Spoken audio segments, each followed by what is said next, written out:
नमस्कार दोस्तों, मैं डॉक्टर अनिल कुशवाहा आज के लिए कुछ विशेष प्रश्न आपके लिए लेकर आए हैं। जैसा कि कुछ प्रैक्टिस सेट पहले कल सॉल्व कराया था, उसी का सेकेंड पार्ट है। कल हम इससे पहले जब सॉल्व कराया था तो हमने 25 से लेकर 75 क्वेश्चन या 50 से लेकर मुझे लगा 75 क्वेश्चन सॉल्व कराए थे। आज 75 के आगे के जो क्वेश्चंस हैं वो प्राय सॉल्व कराने वाले हैं। तो देखते हैं प्रश्नों को। और उन प्रश्नों को हम लेकर आए हैं जो काफी महत्वपूर्ण और अहम भूमिका अदा करेंगे आपके चयन में।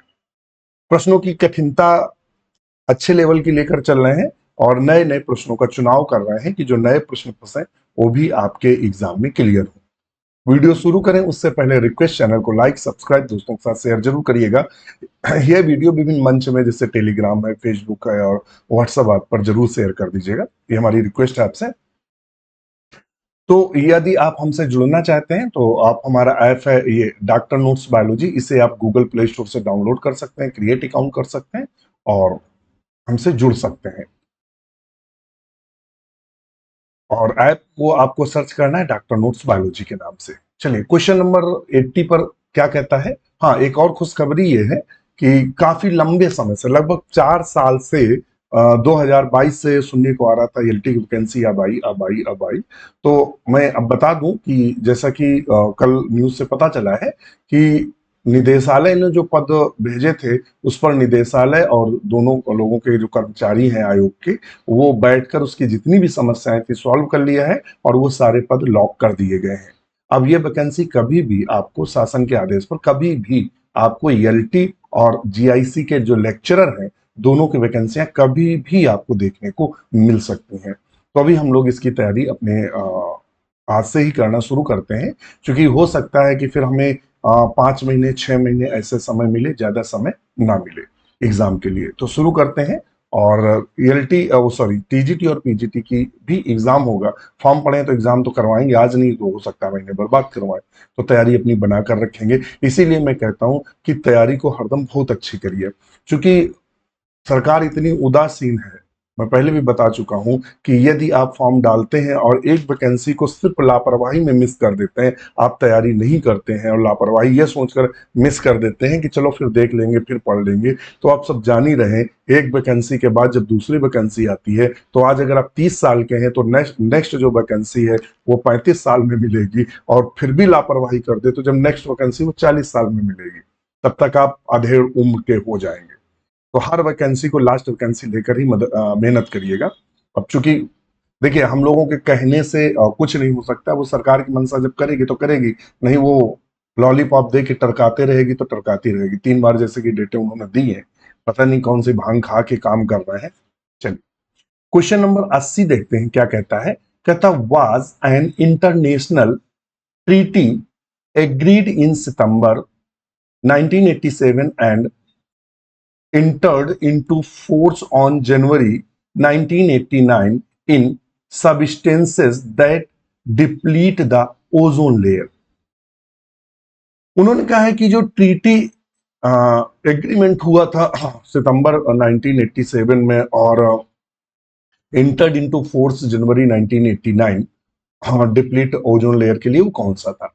तो कहता है वियना कन्वेंशन जो हुआ था वो है, या फिर स्टॉकहोल्म डिक्लेरेशन है, या मॉन्ट्रियल प्रोटोकॉल है, या क्योटो प्रोटोकॉल है, या रियो डिक्लेरेशन है।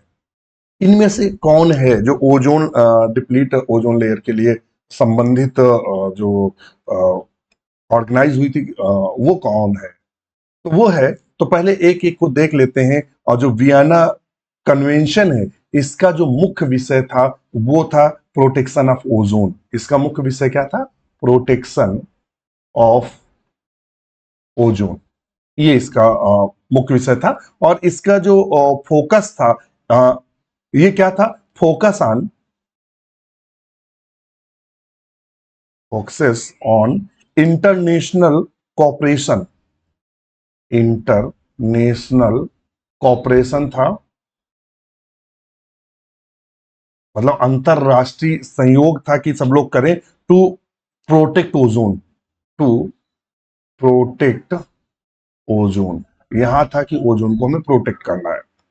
ये जो स्टॉकहोल्म डिक्लेरेशन था, ये क्या था? ये स्वीडन में हुआ था, स्वीडन में हुआ था। और फोकस इसका क्या था, ये हम इसलिए बता रहे हैं क्योंकि आपको सब आना चाहिए। इसका फोकस क्या था? स्टॉकहोल्म जो डिक्लेरेशन था, focus on on development, conservation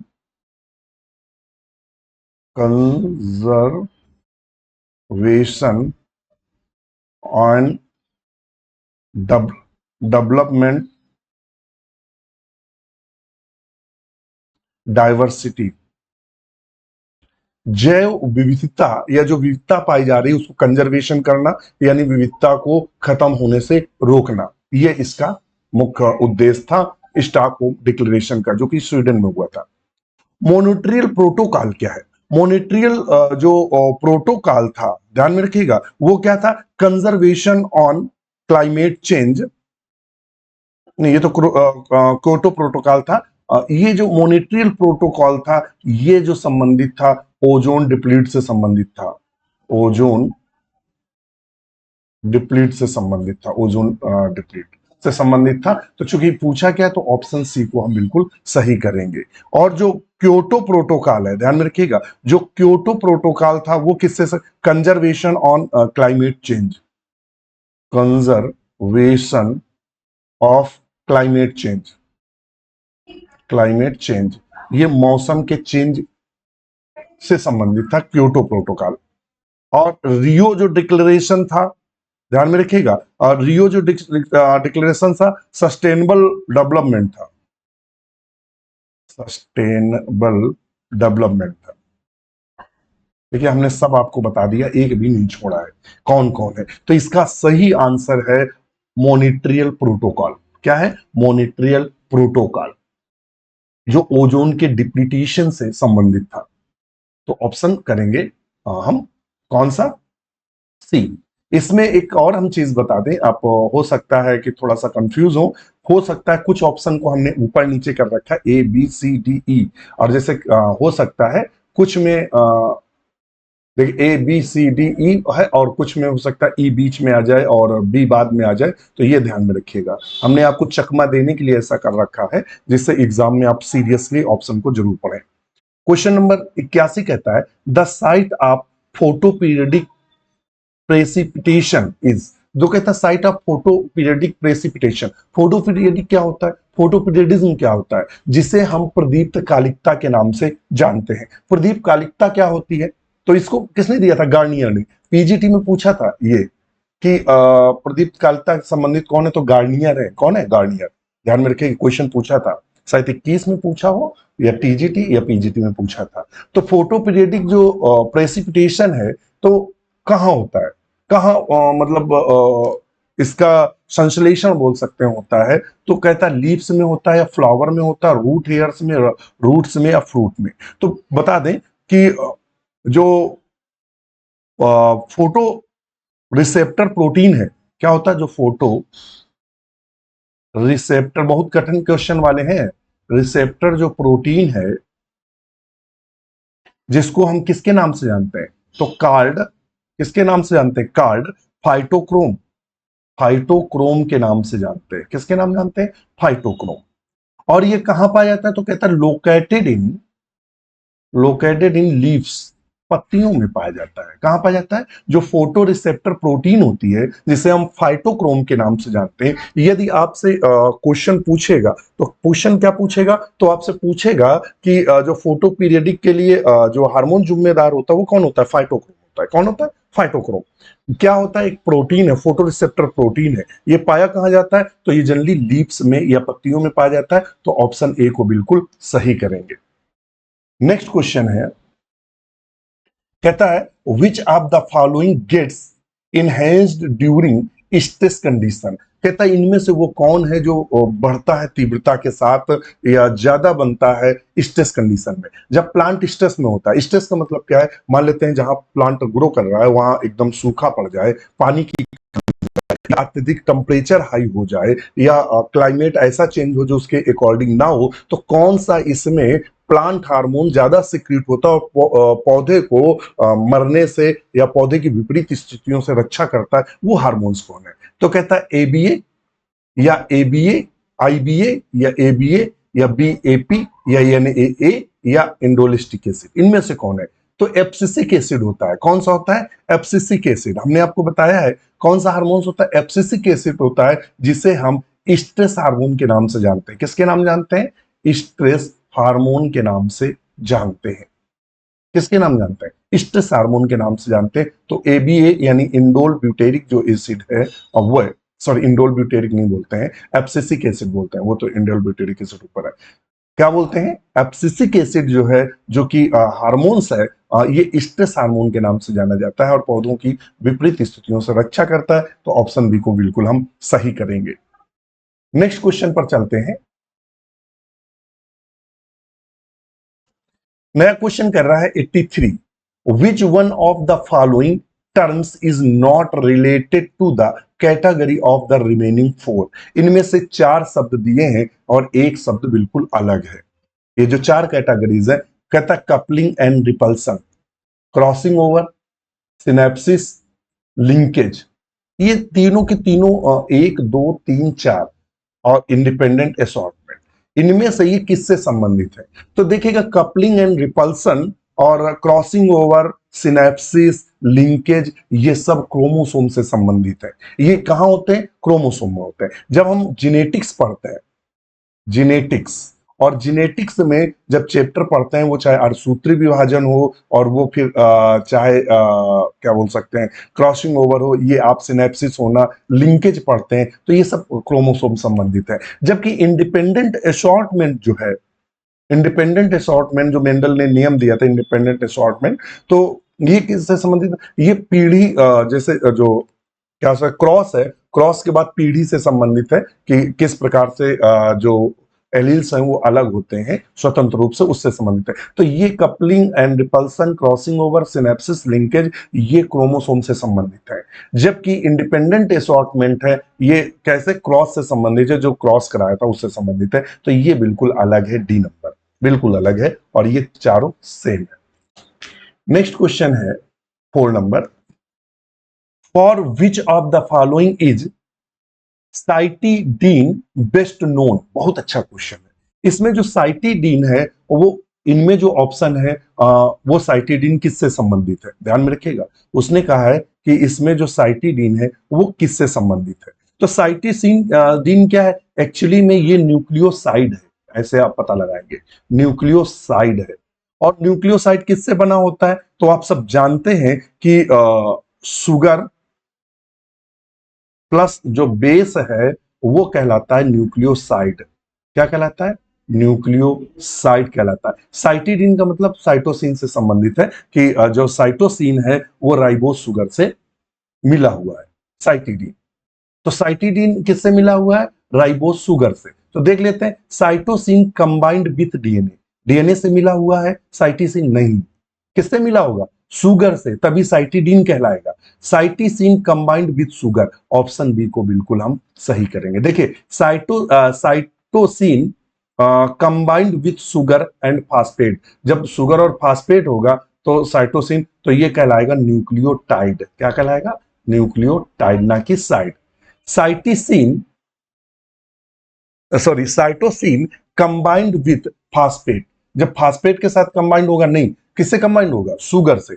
हमने आपको बताया कि शुगर प्लस बेस न्यूक्लियोसाइड कहलाते हैं, तो शुगर और साइटोसिन जब मिलेगा तो कहलाएगा साइटिडीन और साइटिसिन। तो ऑप्शन हमारा बी सही होगा। तो ऐसे भी क्वेश्चन आपसे एग्जाम में पूछ लेता है जो आपको कंफ्यूज कर सकते हैं। जनरली आप एग्जाम में हड़बड़ाहट में गलत कर सकते हैं। ये उस प्रकार के क्वेश्चन है या उस प्रकार के प्रश्न हैं जो आप हड़बड़ाहट में ना समझ आने की स्थिति में, बिल्कुल सिंपल है, ये बिल्कुल सिंपल है, बहुत कठिन नहीं है। लेकिन यदि आपको समझ में नहीं आती है या चीजों को पकड़ नहीं पाते हैं तो ये एग्जाम में क्वेश्चन गलत कर देंगे।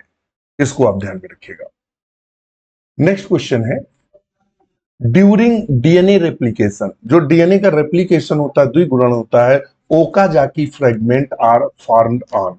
कहता है जो ओकाजाकी फ्रेगमेंट बनते हैं वो कहाँ बनते हैं। तो ओकाजाकी जब आप रेप्लिकेशन पढ़ते हैं तो इस तरह का आप एक रेप्लिकेशन इस तरह का पढ़ते हैं, और फिर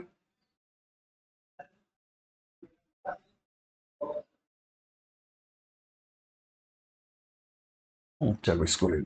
तो आपने देखा है कि 5 से 3 जो कंटिन्यूअस फॉर्मेशन होता है 5 to 3 एंड पे होता है, 5 से 3 की ओर होता है। अगर ये धागा 5 से 3 एंड होगा और ये 3 एंड से 5 एंड होगा, तो इसका जो एंटी पैरेलल धागा बनेगा वो कौन सा बनेगा, 5 में से 3 की ओर। तो जैसे जैसे खुलता जाएगा हमारा डीएनए वैसे ये बढ़ता जाएगा, तो ये कंटिन्यूअस है। क्या है, कंटिन्यूअस। और ये क्या होगा, ये यहां बनेगा तो इधर ये 5 किधर आएगा, ये क्या 3 है ना, 3 इधर 5 आएगा ना।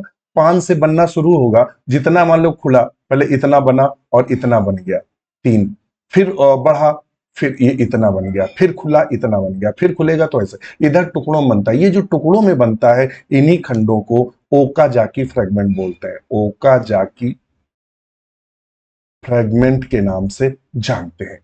तो जहां कंटिन्यूअस बनता है उसको बोलते हैं लीडिंग स्ट्रैंड। क्या बोलते हैं, लीडिंग स्ट्रैंड बोलते हैं।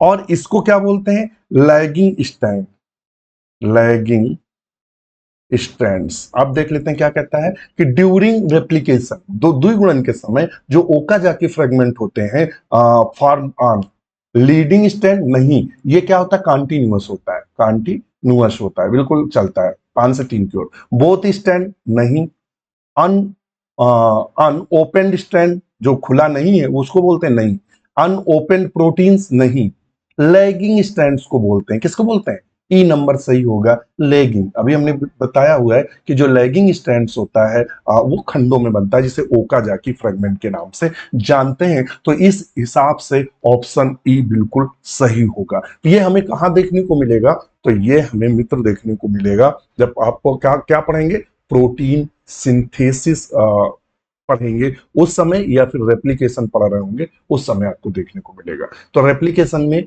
डीएनए से द्विगुणन किस प्रकार होता है वो वहां अच्छे से पढ़ाया गया है या आपको बताया गया है। तो हमने दोनों बता दिया, लीडिंग क्या होता है जहां कंटिन्यूअस बनता है, लैगिंग क्या होता है जहां खंडों में बनता है। क्योंकि डीएनए का जो संश्लेषण होता है, डीएनए बनता है तो 5 इंच से 3 इंच की ओर बनता है।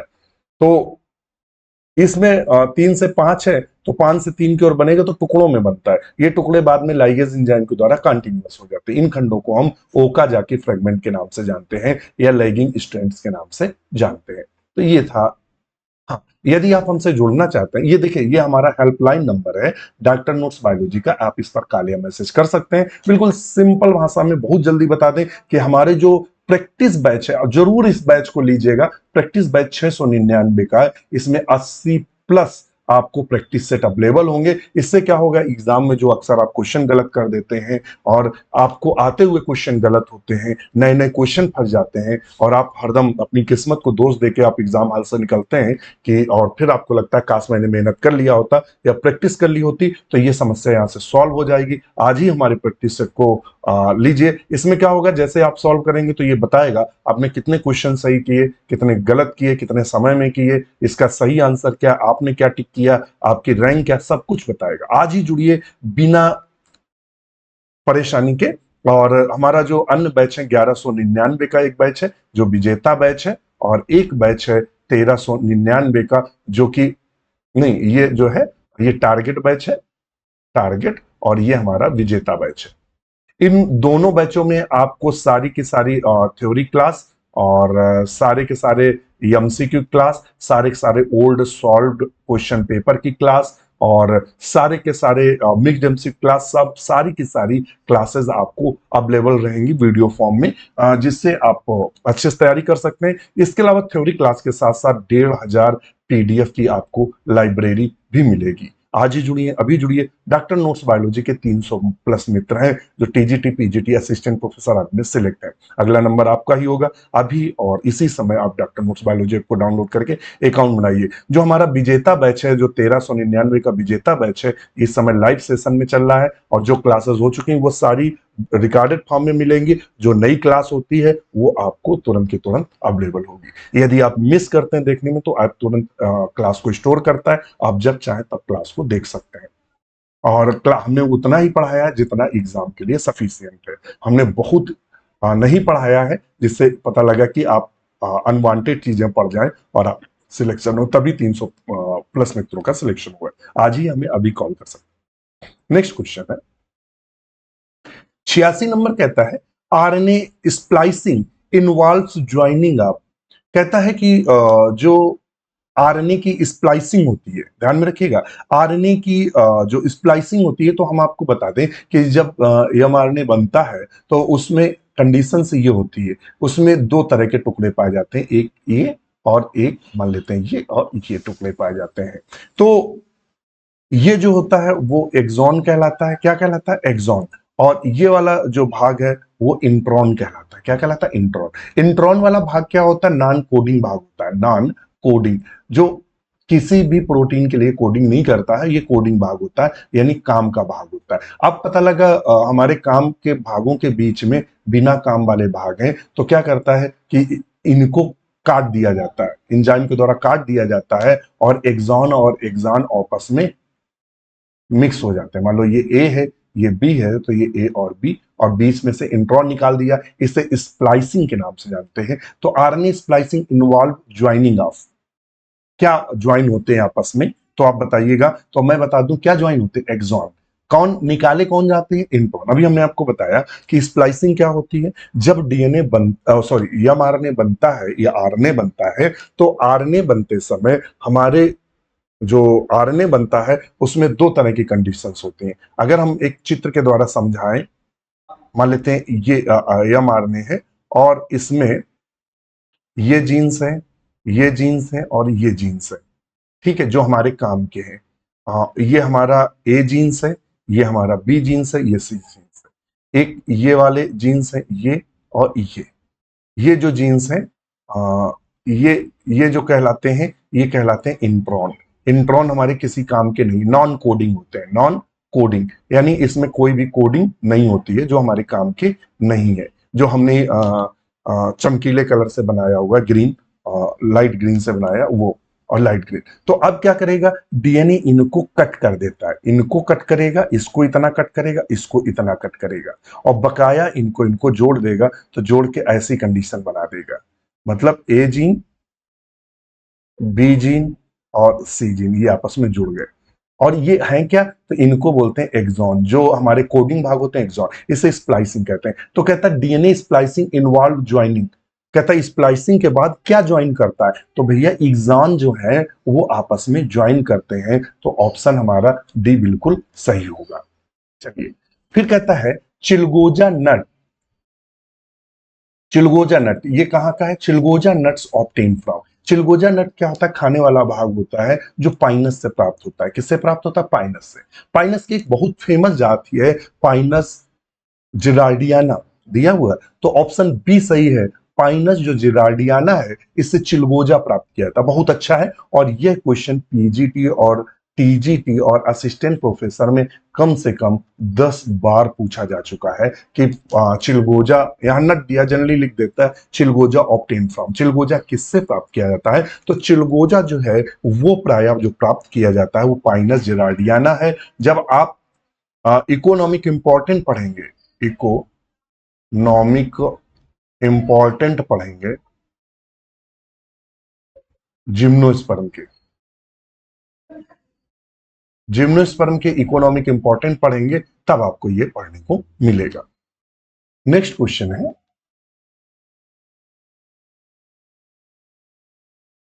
ये कह रहा है 88 number, in which family angiosperm are pollinia present. बहुत अच्छा क्वेश्चन है। पोलिनिया ऐसा है जो पीजीटी टीजीटी एलटी आदि में कॉमन रूप से पूछा जाता है। पोलिनिया क्या होता है? इसको अगर हम समझेंगे कि पोलिनिया क्या होता है, तो ये specialised specialised sac like structure होता है, संरचना है, ए स्पेशलाइज्ड और सैक लाइक स्ट्रक्चर है certain flowering plant, certain flowering plant, कुछ फूल वाले विशेष पौधे हैं उनमें, और खासकर किसमें देखने को मिलता है, ऑर्किड में देखने को मिलता है। यहाँ ऑर्किड दिया नहीं दिया, और किसमें देखने को मिलता है, तो मदार में। किसमें देखने को मिलता है, मदार, जिसे अकौआ या अकौड़ा के नाम से जानते हैं, मदार में हमें देखने को मिलता है। तो एकेंथेसी, सोलेनेसी, पामी या एक्सल्पीडिएसी, तो ऑप्शन बी सही होगा, एक्सल्पीडिएसी, जिसको हम मदार के नाम से जानते हैं। किसके नाम से जानते हैं, मदार के नाम से जानते हैं।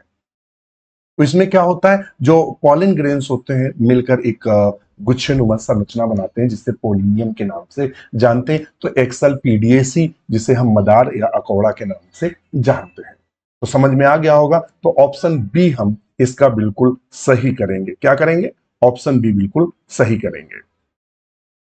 नेक्स्ट क्वेश्चन है केल्विन साइकिल अकरिंग, जो केल्विन साइकिल है वो जनरली कहां देखने को मिलती है। तो केल्विन साइकिल जो है, देखिए दो प्रकार की साइकिल, जब हम फोटोसिंथेसिस पढ़ते हैं, फोटोसिंथेसिस प्रकाश संश्लेषण पढ़ते हैं, तो उसमें लाइट साइकिल पढ़ते हैं और एक केल्विन साइकिल पढ़ते हैं, केल्विन साइकिल या लाइट चक्र पढ़ते हैं, तो जिसे हैस्लैक साइकिल के नाम से जानते हैं। तो जो ये होता है, ये पाया जाता है क्लोरोप्लास्ट के ग्रेना में, केल्विन साइकिल पाई जाती है स्ट्रोमा में। तो chloroplast, stroma of the chloroplast करेंगे, ऑप्शन ई को हम बिल्कुल सही करेंगे। नेक्स्ट क्वेश्चन पर चलते हैं, कहता है the highest concentration of oxygen in plants found in the, कहता है जो ऑक्सीजन, ऑक्सीजन क्या है, एक प्लांट हार्मोन्स है। क्या है, प्लांट हार्मोन्स है। ये जो ऑक्सीजन है ये एक प्लांट हार्मोन है। तो कहता है जो ऑक्सीजन है, जो प्लांट हार्मोन्स है, ये कहां पाया जाता है, इसका जो कंसंट्रेशन है वो कहां पाया जाता है, तो टिप पे पाया जाता है। ध्यान में रखिएगा, टिप पे। किसकी टिप पर पाया जाता है, तो कहता है इंटरनोड या मैच्योर लीव्स या रूट टिप। तो ये कहां देखने को मिलता है, ऑप्शन बी सही है। ये जनरली हमें रूट नहीं, रूट टिप ना करो, इस पे लिखो growing tip of the plant. Plant की जो ग्रोइंग टिप है वहां देखने को मिलती है, जो नई टिप ग्रोइंग हो रही होती है वहां इसका कंसंट्रेशन सबसे ज्यादा दिखाई देता है। तो ऑप्शन ई को हम सही करेंगे। 91 कहता है the process which generally increase during senescence is, कहता जो जीर्णता होती है जनरली इंक्रीज ड्यूरिंग सेंसेशंस, मतलब जीर्णता के समय क्या इंक्रीज होता है, fruit formation, the process which generally increase during sensations, कौन सी प्रोसेस होती है, chlorophyll synthesis, activity of hydrolytic enzyme या फोटोसिंथेसिस या प्रोटीन। कहता है जीर्णता के समय सबसे ज्यादा क्या बनता है, तो सिंपल सी बात है, जीर्णता आएगी तो चीजें नष्ट हो रही होंगी। क्या हो रही होंगी, तो चीजें जो हैं वो नष्ट हो रही होंगी, तो उसको बचाने के लिए, जीर्णता को रोकने, सॉरी, जीर्णता बढ़ाने के लिए हाइड्रोलाइटिक एंजाइम होंगे जो कोशिकाओं को तोड़ेंगे, कोश की संरचनाओं को तोड़ेंगे, आदि आदि को। व्यवधान के लिए क्षमा चाहेंगे, कॉल थी। हाँ, कहता the process which generally increase during sensation, यानी जीर्णता के समय क्या बढ़ता जाता है, उसका मतलब ये कहता है क्या इंक्रीज होता है, फ्रूट फॉर्मेशन। तो भाई जब कोई चीज मर रही होगी तो क्या उसमें फल बन सकते हैं, तो पहले खत्म करो। क्या क्लोरोफिल बनेगा, तो क्लोरोफिल क्या है को बन रहेगा, वो तो मरने वाला है।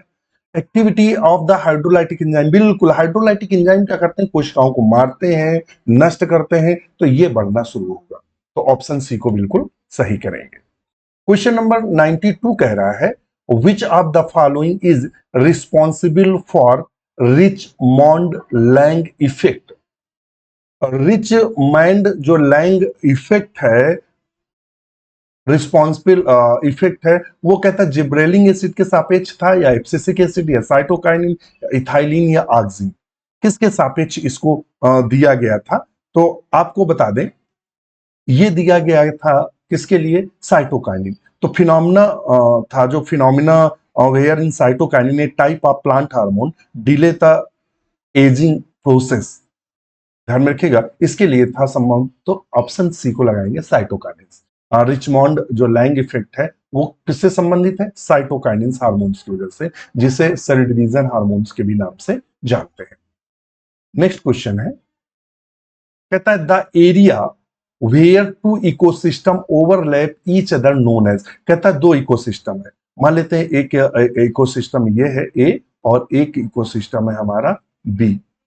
मान लेते हैं ये इकोसिस्टम है दो, और ये क्या करते हैं, एक जगह ओवरलैप कर जाते हैं। तो यहां ऐसी कुछ जातियां होंगी जो ए में भी पाई जा रही हैं और बी में भी पाई जा रही हैं, और कुछ ऐसी जातियां होंगी जो इसी क्षेत्र में पाई। तो इस ओवरलैपिंग को क्या बोलते हैं? तो इसे इकोटोन के नाम से जानते हैं। किसके नाम जानते हैं? इकोटोन। तो ऑप्शन बी के नाम से, या ऑप्शन बी सही होगा। देखिए यहाँ क्रम गलत है, ए सी ई बी डी, तो हमारा ऑप्शन क्या सही होगा? B, ecotone. तो यहां हमने इसीलिए कुछ प्रश्नों में आपको चकमा देने के लिए हमने ऐसा किया है कि एग्जाम में क्या करते हैं, हम लोगों को ये रहता है कि हाँ ये सही है तो टिक लगा देते हैं। हम लोग चारों ऑप्शन को नहीं देते हैं कि ए में टिक लगा रहे हैं कि बी में। हम लोग ओवर कॉन्फिडेंस में क्वेश्चन गलत कर जाते हैं, इसलिए ऐसा हमने किया है। नेक्स्ट क्वेश्चन है 94 नंबर, क्या कह रहा है? 94, more than two alternative forms of a gene are known as। more than two alternative forms of a gene are known as। जो दो अल्टरनेटिव फॉर्म्स हैं जीन्स के, उनको क्या कहते हैं? अगर दो या दो से अधिक अल्टरनेटिव जीन्स हैं, उनको क्या कहेंगे? तो सिंपल सी बात है, मल्टीपल जीन कहेंगे। क्या कहेंगे? तो कहता है डोमिनेंट एंड रिसेसिव जीन कहेंगे, या मल्टीपल एलील्स कहेंगे, आइसोजीन्स कहेंगे, या मल्टी जीन्स कहेंगे, या पॉलीजीन्स कहेंगे। तो उनको हम किस नाम से जानेंगे? तो उनको जानते हैं मल्टीपल एलील्स के नाम से। किसके नाम जानते हैं? मल्टीपल एलील्स के नाम से जानते हैं। नेक्स्ट क्वेश्चन पर चलते हैं।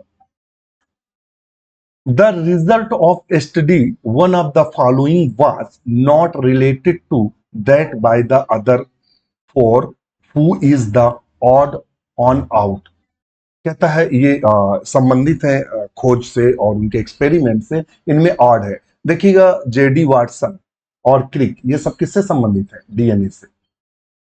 फ्रैंकलिन किससे संबंधित है? डीएनए से। विल्किंस किससे संबंधित है? डीएनए से। तो ये तो चारों डीएनए संबंधित है। ग्रिफिथ किससे संबंधित है? DNA is a genetic material सिद्ध करने में, डीएनए इज जेनेटिक मटेरियल, इससे संबंधित है। इन्होंने अपना एक्सपेरिमेंट चूहों पर किया था और डिप्लोकोकस निमोनियाई बैक्टीरिया पर किया था, तो ये बिल्कुल अलग है ग्रिफिथ। ध्यान में रखिएगा, इसीलिए कहते हैं आपको जानकारी होनी चाहिए वैज्ञानिकों के बारे में भी और इनके बारे में भी, जिससे क्वेश्चन हमारे गलत ना हो। तो इसलिए आपको थोड़ा सा इन पर विशेष रूप से ध्यान देना है। ठीक है, कोई क्वेश्चन? तो ग्रिफिथ है बिल्कुल अलग है, जबकि ये उसके डीएनए के खोज और संरचना से संबंधित है, और इन्होंने एक्सपेरिमेंट किया था कि DNA is a genetic material, और इन्होंने अपना एक्सपेरिमेंट किया था और इन्होंने क्या दिया था? तो इन्होंने ट्रांसफॉर्मेशन दिया था। क्या दिया था? ट्रांसफॉर्मेशन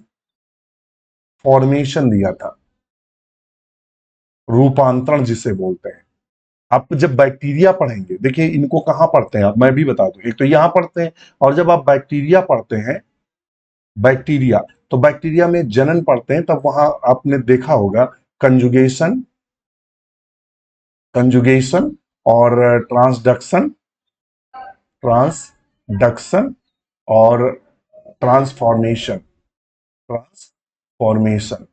यहां आप ग्रिफिथ को पढ़ते हैं, इधर आप बीडल और सॉरी जिंडर और नहीं नहीं नहीं नहीं, नहीं लीडरबर्ग और टैटम को पढ़ते हैं। यहां लीडर, जिंडर और लीडरबर्ग को पढ़ते हैं। इसकी खोज किसने की थी? जिंडर एंड लीडरबर्ग ने।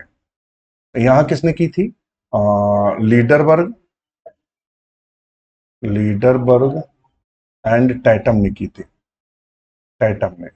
इसको किसने की था? ग्रिफिथ ने दिया था। ध्यान में रखिएगा, इनको याद रखिएगा, डायरेक्ट क्वेश्चन एग्जाम में बनते हैं। एक एक क्वेश्चन से आप एग्जाम में अंदर होते हैं। बहुत सारे मित्रों के, जब 21 वाला एग्जाम हुआ था तो बहुत सारे मित्रों के फोन आए कि सर 4 क्वेश्चन से रह गया, 2 क्वेश्चन से रह गया, सर 3 क्वेश्चन से रह गया।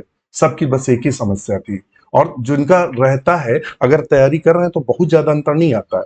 होने वाले के 3 4 5 क्वेश्चन ज्यादा सही होते हैं, ना होने वाले के 3 4 5 क्वेश्चन गलत होता है। इसीलिए मैं कह रहा हूं प्रैक्टिस सेट लेते हैं तो होता क्या है कि बहुत सारे क्वेश्चन ऐसे होते हैं जो अक्सर कंफ्यूजन में गलत हो जाते हैं। किसमें गलत हो जाते हैं? कंफ्यूजन में।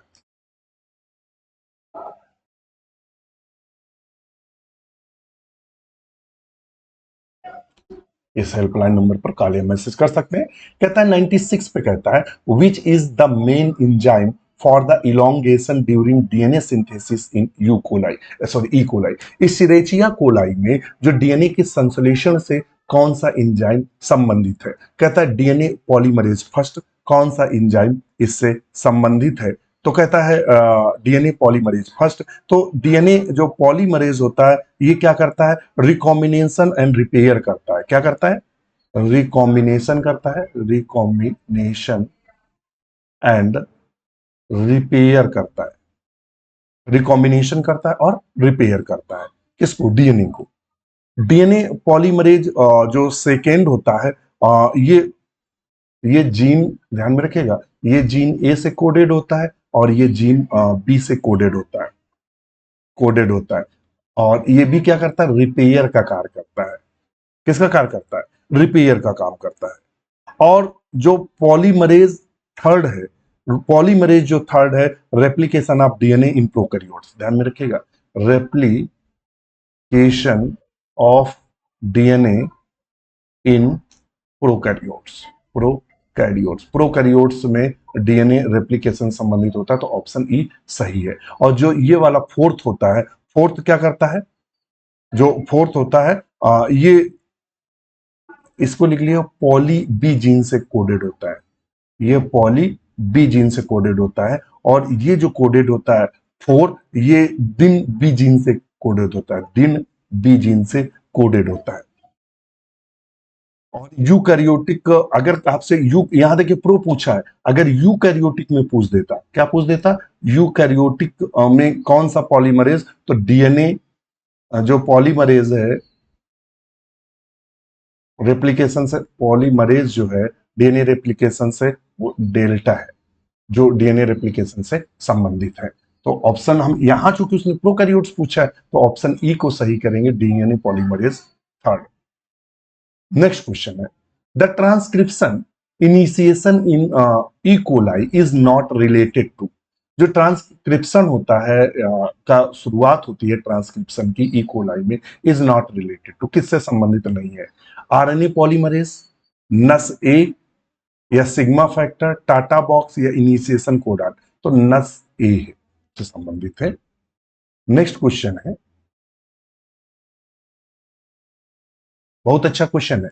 Sign Dalgarno Shine Dalgarno sequence is needed for protein synthesis.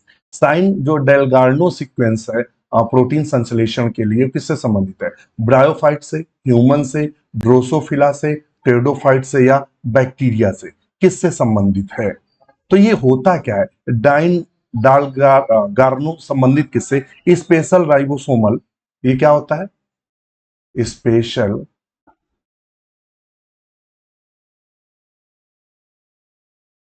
गलत स्पेलिंग कर दी हमने।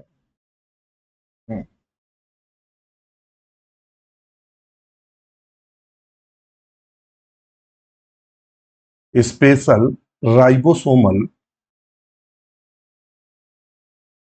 Binding site on mRNA is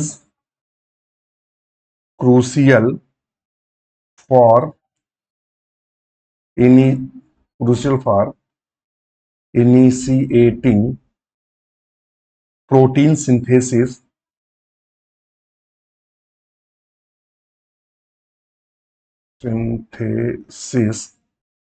in prokaryotes। कहानी सुन लो, ये होता क्या, तब पता चलेगा। स्पेशल राइबोसोमल बाइंडिंग साइट है।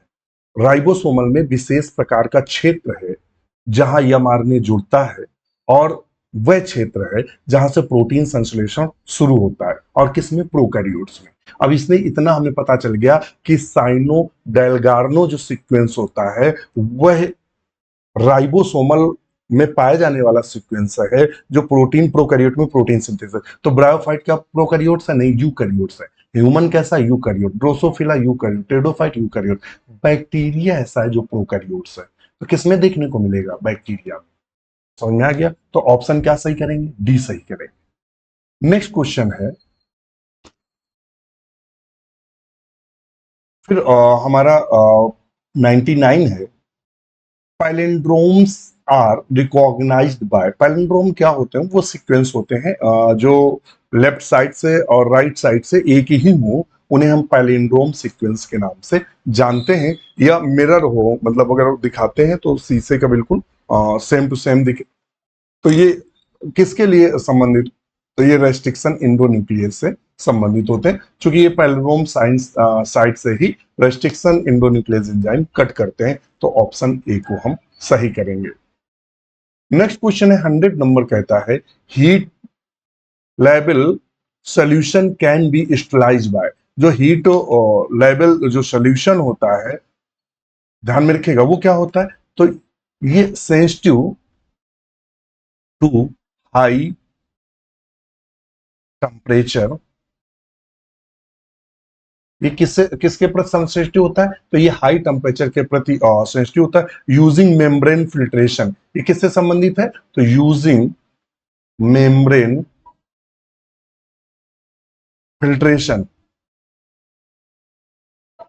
फिल्ट्रेशन से संबंधित है। तो हीट लेवल जो सोल्यूशन होता है कैन स्टेलाइज बाय, तो ये सेंसिटिव टू हाई टेम्परेचर के प्रति सेंसिटिव होता है और ये यूज किया जाता है यूजिंग मेम्ब्रेन फिल्ट्रेशन। तो किससे संबंधित है? तो ये फिल्ट्रेशन से संबंधित है। इस प्रकार से हम सी को बिल्कुल सही करते हैं। तो आज के लिए इतना ही। हमारा वीडियो कैसा लगा हमें कमेंट्स करके जरूर बताइएगा। हमें आपके कमेंट्स का इंतजार रहेगा। इसी के साथ हमें आज्ञा दीजिए। नमस्कार।